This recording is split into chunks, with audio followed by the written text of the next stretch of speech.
Video yang menampilkan polisi memeluk pelaku pembubaran paksa diskusi di Kemang, Mampang Perapatan menjadi viral di media sosial. Dalam narasi video itu, menduga bahwa pelaku dilindungi oleh polisi.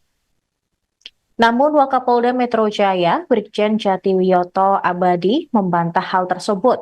Pada hari Minggu 29 September, ia mengatakan momen itu terjadi ketika para pelaku hendak berpamitan dengan petugas.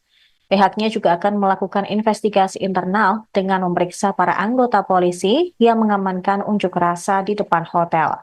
Jati mengaku akan mendalami kemungkinan anggota polisi melakukan pelanggaran atau tindak tidak sesuai standar operasional prosedur.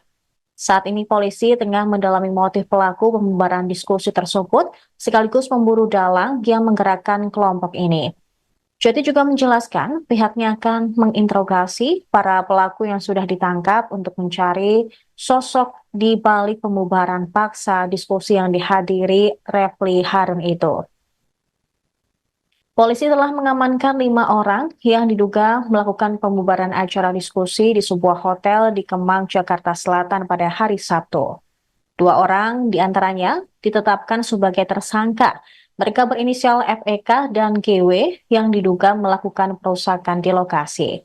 Sementara 3 orang lainnya, yakni JJ, LW, dan MDM, belum ditetapkan sebagai tersangka, melainkan saksi.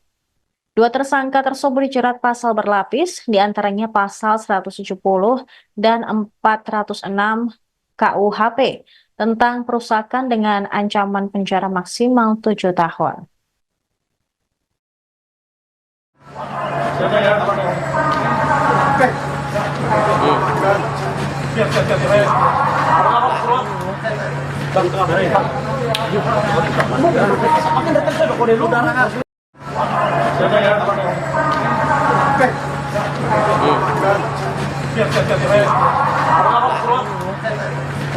Download Tribun X sekarang, menghadirkan lokal menjadi Indonesia.